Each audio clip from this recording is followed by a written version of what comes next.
EWTN. Live truth. Live Catholic.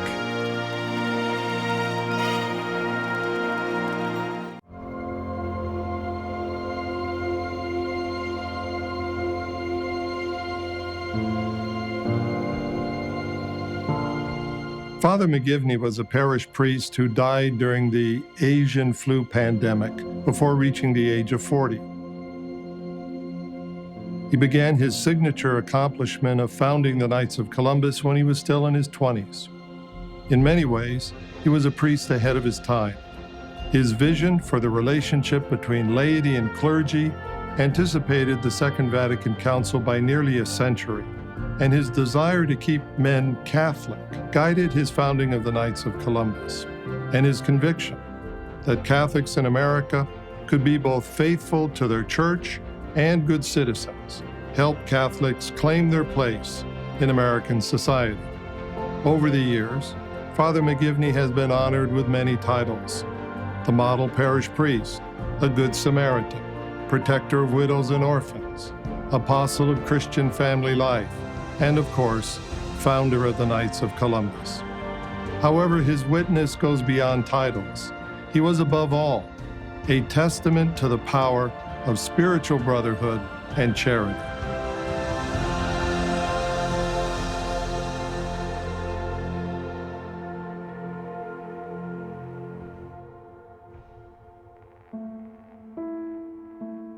Father McGivney's father and his mother were both immigrants from Ireland. They were both potato famine migrants.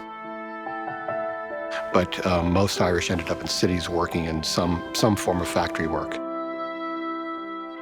Father McGivney's father ended up in Waterbury, Connecticut, and he was a molder in a brass factory.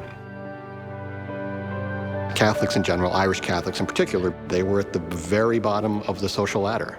They were the ones from the poorest country coming, without much of education, without a lot of skills, and because of that, they were discriminated against in many facets of life. At the time of Father McGivney, there was, in many ways, great opposition to the Catholic faith. There was a thinking that there's greater allegiance to the Pope than there is to the President. They're taking over. They're immigrants. They're the poor. We don't want them in our backyard. Even though Father McGivney's family was very poor, and their lot was hard, their faith was very strong. And I think that's not only where Father McGivney felt the first stirrings of a vocation, it's also the beginnings of a lifelong devotion to building up the family. At the age of 13, Michael completes his studies and expresses interest in the priesthood, but his father is hesitant. Michael instead takes a job at a local factory making spoons. Finally, after a 3-year wait, he gains permission and leaves home to study for the priesthood at St. Hyacinthe Seminary in Quebec. However, a tragic death derails his plans. When Father McGivney's dad died, all of a sudden, Michael McGivney had to move back from seminary and help support the rest of the family. And I think this was very formative for him. After helping his family adjust to life without the breadwinner, the Bishop of Hartford intervenes and arranges for Michael to complete his path to the priesthood. He is to finish his studies in Baltimore and become a parish priest. So Father McGivney was sent to Baltimore. He studied at St. Mary's Seminary.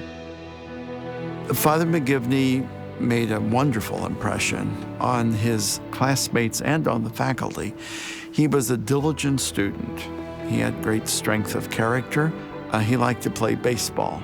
He had a great capacity for friendship, which would serve him very well as a priest. On December 22, 1877, Michael McGivney is ordained in Baltimore by Archbishop James Gibbons and is appointed curate of St. Mary's Church in New Haven, Connecticut. For Michael, it is a Connecticut homecoming and also a mighty challenge. Well, St. Mary's Church had only been recently built. and it had a massive debt. He was coming into a situation most priests would not want to enter into. And there was also a great resistance to Catholicism at that time.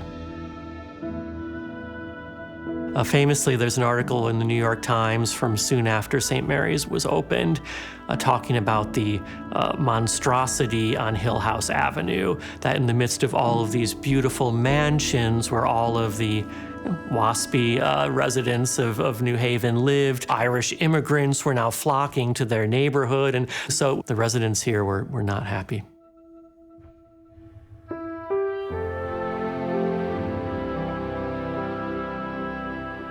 Father McGivney sets about making St. Mary's Church a center of Catholic life. He gathers the men in the parish for baseball games. He organizes outings for youth. And he makes the church the center of community life for families.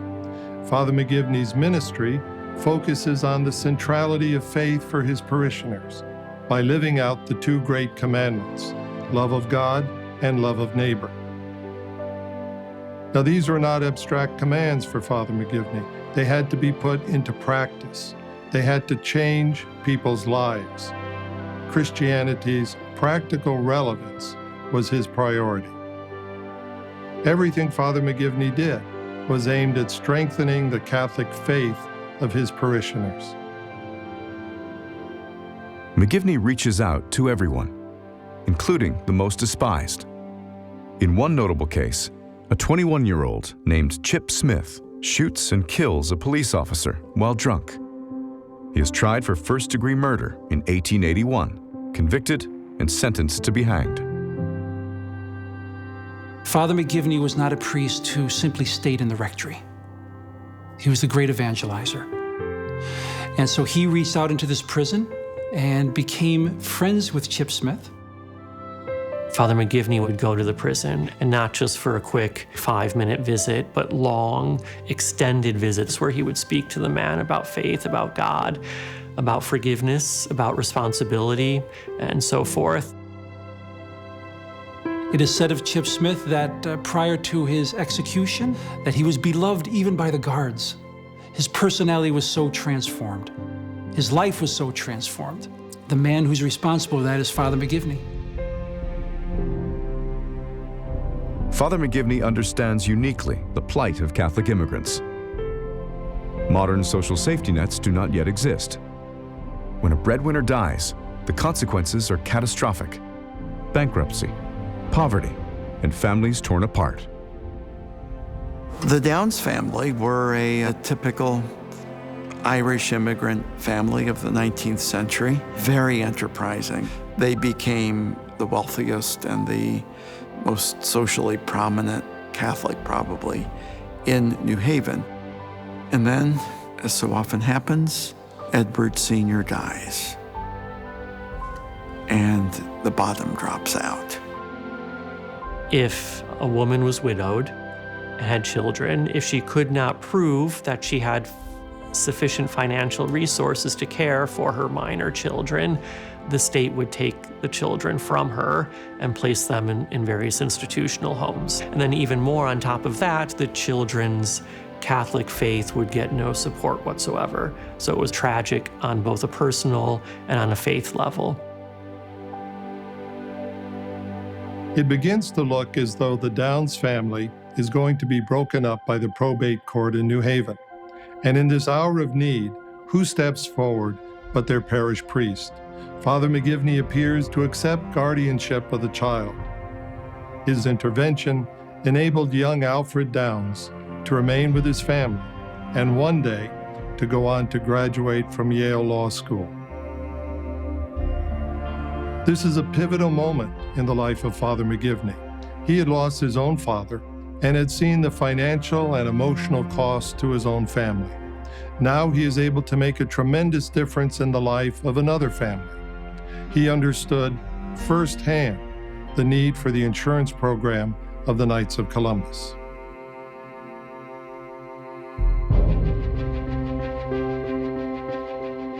In the fall of 1881, Father McGivney gathers 24 men for a meeting in the basement of St. Mary's. He shares with them his vision of a Catholic fraternal group bound by the spiritual principles of charity and unity, and named for Columbus, the most celebrated Catholic figure at the time, and one whose name would help make the case that Catholics could be good American citizens as well. The Knights of Columbus is born. Christopher Columbus, at the time, he was revered as the founder of America. Not only that, America was a Protestant nation. Columbus was a Catholic. So here you had this way of affirming their American identity, and that was an essential part of the Knights of Columbus from the very beginning. Charity, unity, and fraternity were not abstractions. These were principles that flowed from Father McGivney's life. They echoed the gospel and summed it up, and he was able to not only communicate them to those early Knights of Columbus, but to inculcate them in their lives and in their spirituality. Father McGivney had several goals in the foundation of the Knights. First and foremost was the protection of the spiritual welfare of his parishioners. The Catholic men of New Haven were being lured from the faith with the promises of social advancement and other benefits by anti-Catholic societies. What Father McGivney saw was that a Catholic group was needed to create a network of faithful men capable of strengthening rather than diminishing the faith of those who joined. Father McGivney saw the Knights as responding to threats to the faith of Catholics, as well as the means to protect their families spiritually and materially. Keeping the Catholic family together not only meant helping these families advance socially, it often meant keeping the Catholic family Catholic. Again, it was a very practical way of transmitting the faith and therefore of evangelizing the next generation of Catholics. Father McGivney saw the Knights of Columbus as a community of brothers who were concerned for one another and who would be there to offer each other a helping hand. We're all familiar with the great religious orders, the Benedictines, Franciscans, Dominicans, and the Jesuits. These men have entered a brotherhood. But what of the men who marry and must provide for their families? Men called to be active in their parish. What is the idea of a Christian brotherhood for them? Today, because of Father McGivney's vision, the Knights of Columbus offers men the opportunity to join a Catholic brotherhood based upon the principles of charity, unity, and fraternity. Father McGivney insists on lay leadership of the Knights, but is fully dedicated to the order's growth and development. His priestly witness also inspires his brothers Patrick and John to follow his footsteps into the priesthood. In 1890, now serving as a priest in Thomaston, Connecticut, Father McGivney becomes ill during the pandemic of 1889 and 1890. The virus causes a serious case of pneumonia. Father Michael McGivney then dies on August 14, 1890, 2 days past his 38th birthday. So back in Father McGivney's day, it was very common for priests to die extremely young. It was a product of the priests being in the midst of these immigrant communities where, again, the living conditions were difficult, where disease was common, and the priests were incredibly overworked. St. John Chrysostom said that a martyr dies once, but the pastor dies daily for his people. And this is especially true of Father McGivney. Father McGivney is, in so many ways, the perfect model of what a parish priest and who a parish priest should be. He was a man of deep prayer, but he was not a man who, you might say, hid behind the altar. He was constantly out among the people, and he loved to be with them. Of all of Pope Francis's beautiful expressions, the one that I love the most is to take on the smell of the sheep. To get out there and walk hand in hand with your people through thick and thin, through the good times, the bad times, the sorrows, the joys, the laughter and the tears. Father McGivney did that back then. Father McGivney understood the importance of the laity's vocation to transform society according to the gospel. The men who joined him in the Knights of Columbus took up this challenge to go into society and to make a difference by the very practical witness of charity, unity, and fraternity. St. John Paul II has said that the priest must be a bridge to Christ for his people. Father McGivney was just this sort of bridge. His pastoral concern attracted many to the Catholic Church, and he helped strengthen the faith of his parishioners against the challenges of his day. Pope Benedict XVI wrote that we need to cultivate a heart that sees where love is needed. Such a charitable heart was at the center of Father McGivney's life as a parish priest and as founder of the Knights of Columbus. We need but think of the remarkable accomplishment that exemplary American priest, the Venerable Michael McGivney, whose vision and zeal lead to the establishment of the Knights of Columbus. Was not this unity of vision and purpose, rooted in faith in the spirit of constant conversion and self-sacrifice, the secret of the impressive growth of the Church in this country? We might ask, what is the secret of the impressive growth of the Knights of Columbus? And I think the secret is a simple one. The Knights of Columbus is an organization that transforms friends into brothers, brothers who are concerned and who care for one another. This was the spiritual genius of Father McGivney, not just to preach about the need for charity and unity, but to help us see our neighbor in need as a true brother or sister, so that our charity becomes a fraternal charity and our unity becomes a fraternal unity.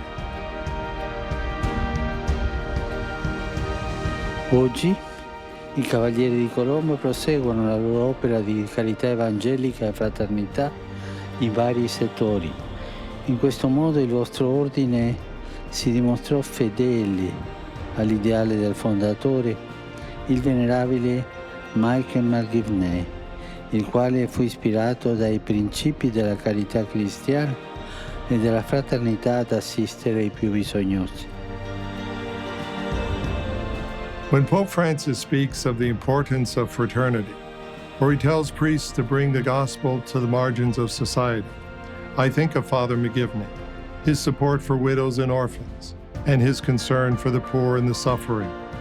Father McGivney's example calls us to see our unity as Catholics, to undertake the conversion needed to treat each other as brothers and sisters, and to make the self-sacrifice necessary to live a life of charity. We sometimes think of the heroic virtue of our saints as the achievement of a sort of spiritual superhero, but that's really not the case. Saintly heroic virtue is really very different. It is an emptying of oneself so that the Lord can be seen working in and through the saint. What Father McGivney did in quietly living a life of charity and unity and calling all of us to look at each other as brothers and sisters has had an indelible effect on Catholicism in America and around the world.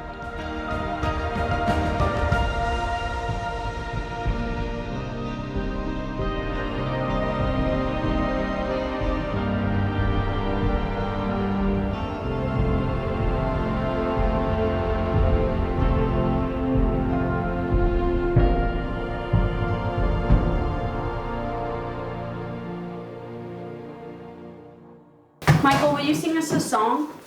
Sing Hail Mary. Hail Mary.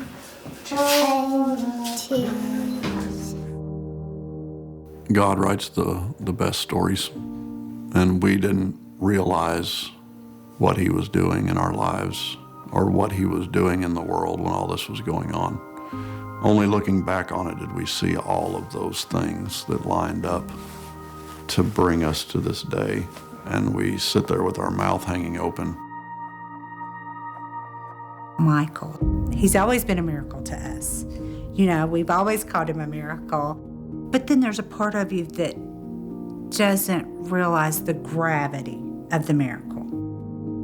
You can tell that God is a real player in their family. He's not a hobby. He's actually a person who lives in their house with them. I started with the Knights in 2005, and I decided I would look into being a Knights of Columbus insurance agent after reading Parish Priest, because I really felt like coming into this business, I have to be an apostle of Father McGivney. Latching on to his mission and seeing how important it was that we take care of Catholic families. And that's when our family kind of started developing a devotion to Father McGivney. It was December 31st that we had the ultrasound that revealed the Down syndrome. We didn't have a problem with the Down syndrome at all. In fact, I told Michelle, I said, what a blessing for our children to be able to grow up around someone like that. We were advised that we probably needed to get some additional testing done. They shuffled us into a small room, pulled the ultrasound up on the screen, showing us how his body looked like it was completely full of fluid, like a little balloon. He said, well, this is going to be terminal. He has fetal hydrops diagnosis. You have basically two options. One would be to go ahead and terminate the pregnancy now, or you can wait for him to die on his own, and then we'll just induce a stillbirth labor. The day that I was given 0% chance of the baby surviving, I kneeled down and I told God, if you let him die, I will still love you, Lord. But it'll take me a while to forgive you. But I promise to still love you. I kind of just had an agony in the garden moment. I said, Father McGivney, if you will pray for him, then we will change his name, and I will name him after you. Every year, the Knights of Columbus puts on an incentive trip for their agents. So in January of 2014, it was announced that we were going with a pilgrimage to Fatima. So they had told me that they were there praying for the health of their baby, and that would probably require a miracle, so praying especially to Father Michael J. McGivney for that made perfect sense to me. Daniel and I asked all of our friends that were close to please pray through the intercession of Father McGivney on the day that we were in Fatima.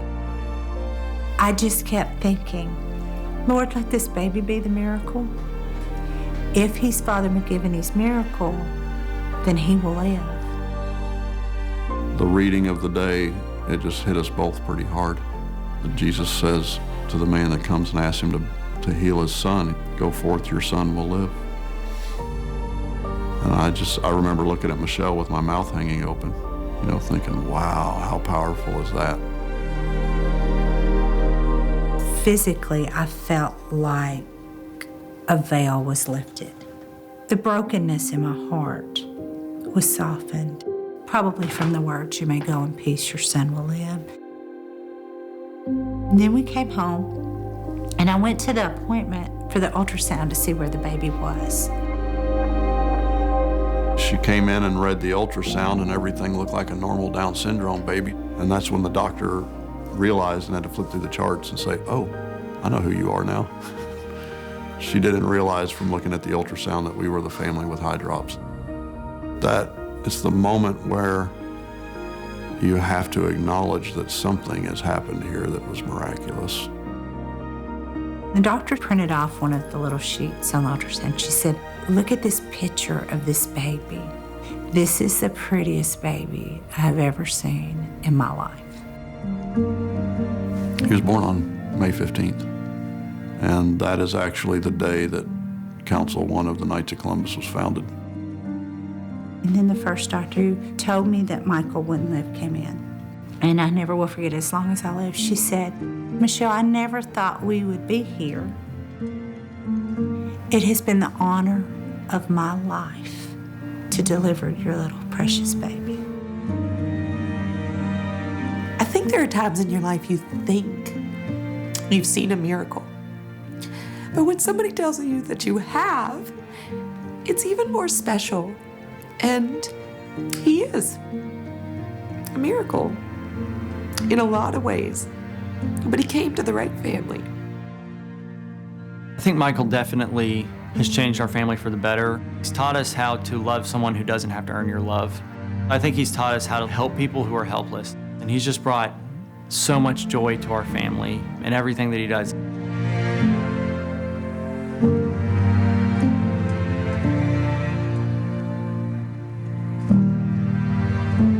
I just walked downstairs one day and everyone was all screaming like, oh, it's approved.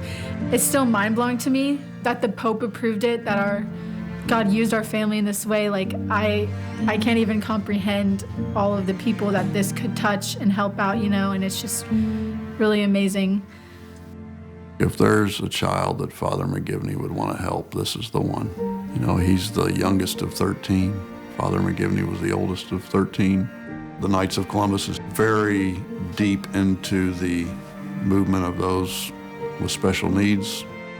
He's one of the most loving children I've ever seen, and he has true joy. He makes everyone feel loved. God wrote this story. God chooses the miracles. God chooses who is beatified. He chooses who is canonized. He wants Father McGivney to be honored, and so he shall be.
You can order a copy of the preceding program through the EWTN Religious Catalog web store. Log on to EWTNRC.com 24 hours a day, 7 days a week, or call 1-800-854-6316. Coming up, the solemn Mass and Beatification of Father Michael McGivney. Next on EWTN. In these uncertain times, Catholics depend on EWTN's National Catholic Register. The Register is so much more than a newspaper. It's your faith, your life, your source of information and spiritual resources. Reading it faithfully enriches your walk with Christ and His Church in so many ways.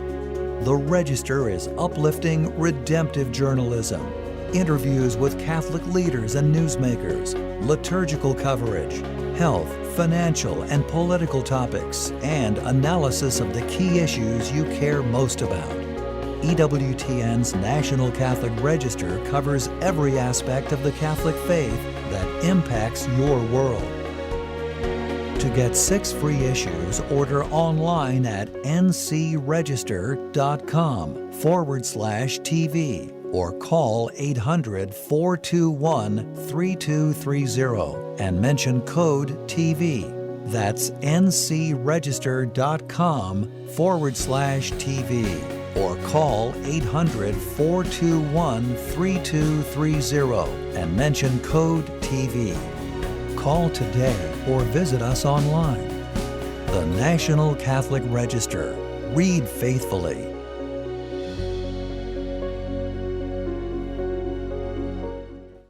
As the votes are counted on November 3rd, turn to EWTN News Nightly at 6, 9, and 11 p.m. and 2 a.m. Eastern for special live election night coverage from a Catholic perspective. EWTN. Live Truth, Live Catholic.